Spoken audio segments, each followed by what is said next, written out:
मंगल हारे द्रबौ सुदशरथ अजर बिहारी। गए लखनऊ जह जानकी नाथु भे मन बुदित पाई प्रिय साथु। बंदे राम सिय चरण सुहाए चले संग नृप मंदिर आए। करमी जय सिरु धुनि पछताई जनु बिनु पंख बिहग कुलाई। बड़ भरी भीर भूप दरबारा बरन न जाई विषादु अपारा। सचिव उठाई राव बैठारे कई प्रिय बचन राम पगुधारे। सिय समेत दो तने निहारी व्याकुल भयउ भूमि पति भारी। सिय सहित सुत सुभग दो देखी देखी अकुलाई। बारे बार स्नेह बस राव ले उरिलाई। लक्ष्मण जी वहां गए जहां जानकी जी और प्रिया का साथ पाकर मन में बड़े ही प्रसन्न हुए। श्री राम जी और सीता जी के सुंदर चरणों की वंदना करके वे उनके साथ चले और राजभवन में आए। सब हाथ मल रहे हैं और सिर धुनकर पीट कर पछता रहे हैं, मानो बिना पंख के पक्षी व्याकुल हो रहे हो। राजद्वार पर भीड़ लगी है, अपार विषाद का वर्णन नहीं किया जा सकता। श्री राम जी पधारे हैं, ये प्रिय वचन कहकर मंत्री ने राजा को उठाकर बिठाया। सीता जी सहित दोनों पुत्रों को वन के लिए तैयार देखकर राजा बहुत ही व्याकुल हुए। सीता जी सहित दोनों पुत्रों को देखकर राजा को लाते हैं और स्नेहवश बारंबार उन्हें हृदय से लगा लेते हैं। सकई न बोली बिकल नर नाहु शोक जनित उर दारुण दाहु। तात किए प्रिय प्रेम प्रमादु जसु जग जाई होई अपवादु। सुनि सनेह बस उठि नर नाहा बैठा रे रघुपति गहि बाहा। करई जो कर्म पाव फल सोई निगम नीति असि कह सब कोई। और करे अपराध को और पाव फल भोगु। अति विचित्र भगवंत गति को जग जानई जोगु। राजा व्याकुल है, बोल नहीं सकते, हृदय में शोक से उत्पन्न हुआ भयानक संताप है। तब रघुकुल के वीर श्री राम जी ने अत्यंत प्रेम से चरणों में सिर नवाकर उठकर विदा मांगी।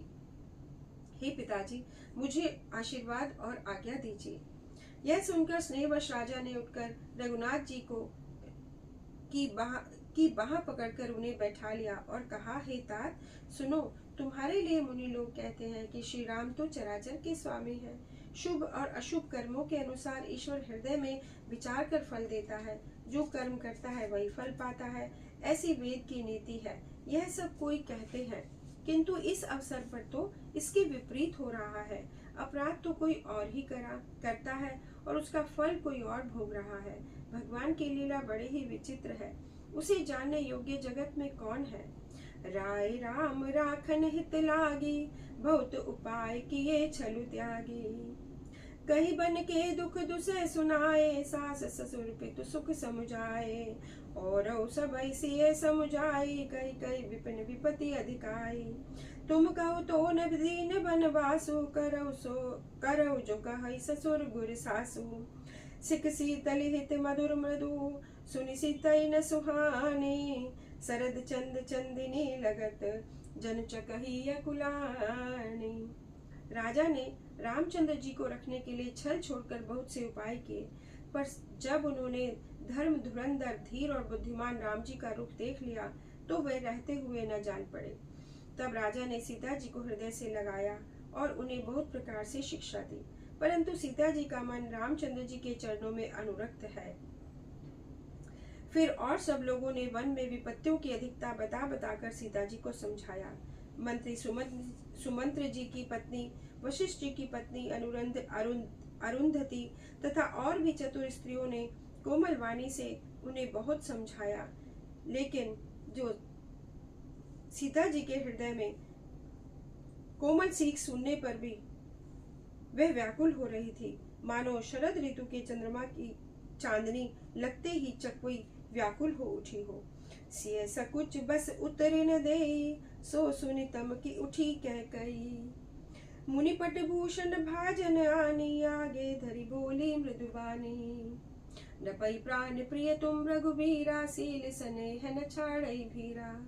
भूपै बचन बाण सम लागे, करई न प्राण पयान अभागे। लोग विकल मूर्छित नर नाहु, काह करे कछ सूझ न काहू। राम तुरत मुनि वेश बनाई, चले जनक जननी सिरुनाई।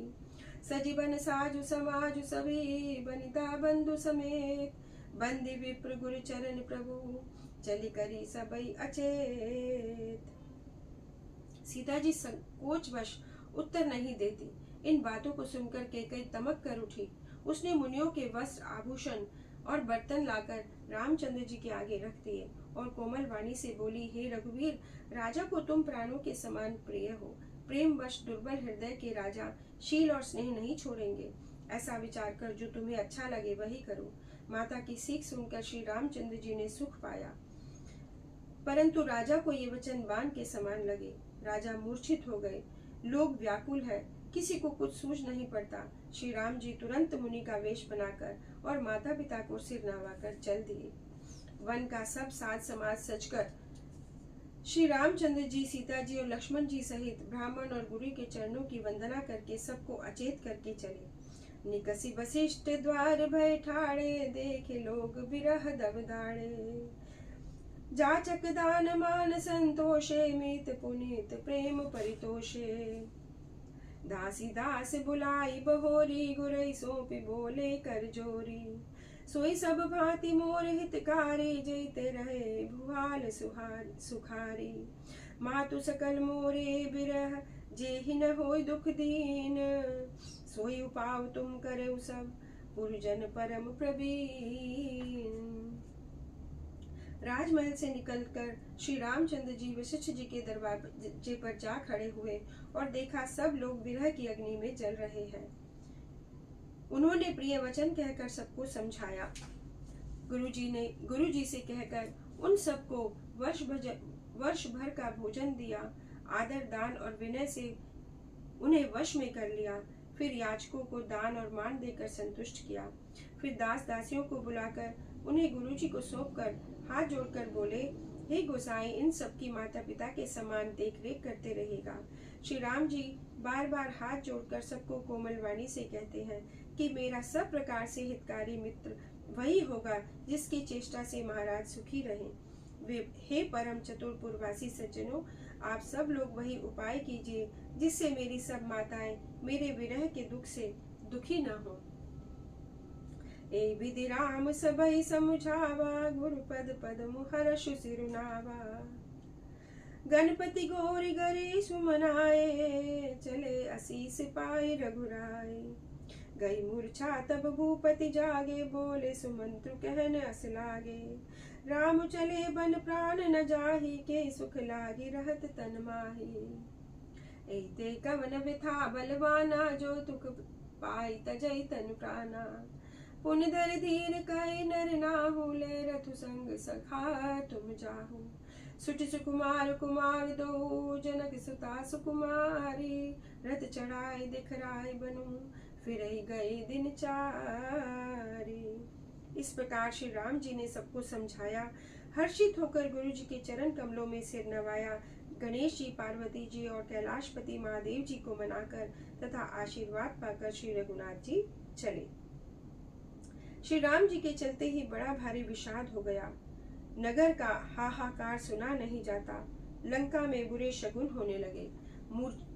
मूर्छा दूर हुई तब राजा जागे और सुमंत्र जी को बुलाकर ऐसा कहने लगे, राम जी तो वन चले गए पर मेरे प्राण नहीं जा रहे हैं। न जाने ये किस सुख के लिए शरीर में टिक रहे हैं। इसलिए अधिक बलवती और कौन सी व्यथा होगी कि जिस दुख को पाकर प्राण शरीर को छोड़ेंगे। फिर धीरज धरकर राजा ने कहा, हे सखा, तुम रथ लेकर राम जी के साथ जाओ। अत्यंत सुकुमार दोनों कुमारों को और सुकुमारी जानकी को रथ में चढ़ाकर वन दिखलाकर 4 दिन के बाद लौट आना। जब सिय कानन देखी डराई, कयउ मोर सिख अवसर पाई। सास ससुर अस कयउ संदेशु, पुत्र विरह बन रहुत कलेशु। ए विधि करऊ पाए कदम्बा, फिर न होई प्राण अवलंबा। अस गई मूर्छि पहा परा, मई राहु राम लखन सिन आय दिखाऊ। पाय रजा सुनाय सिरो रथ रतु बेग बनाए गयो जहाँ बाहर नगर से सहित दो भाई। यदि धैर्यवान दोनों भाई ना लौटे, क्योंकि श्री रघुनाथ जी तो प्रण के सच्चे हैं और दृढ़ता से नियम का पालन करने वाले हैं, तो तुम हाथ जोड़कर विनती करना कि जनक कुमारी सीता जी को लौटा दीजिए। जब सीता जी वन को देखकर डरे, तब मौका पाकर मेरी सीख उनसे कहना कि तुम्हारे सास ससुर ने ऐसा संदेश कहा है कि तुम लौट चलो, कभी पिता के घर, कभी ससुराल, जहाँ तुम्हारी इच्छा हो वहाँ रहना, नहीं तो अंत में मेरा मरण ही होगा। विधाता के विपरीत होने पर कुछ वश नहीं चलता। हा राम लक्ष्मण, सीता को लाकर दिखाओ। ऐसा कहकर राजा फिर से मूर्छित हो गए।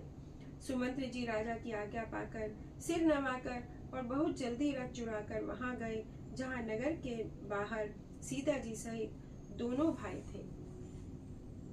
मंगल भवन अमंगल हारी, द्रवौ सुदशरथ अजरे बिहारी। जय श्री राम।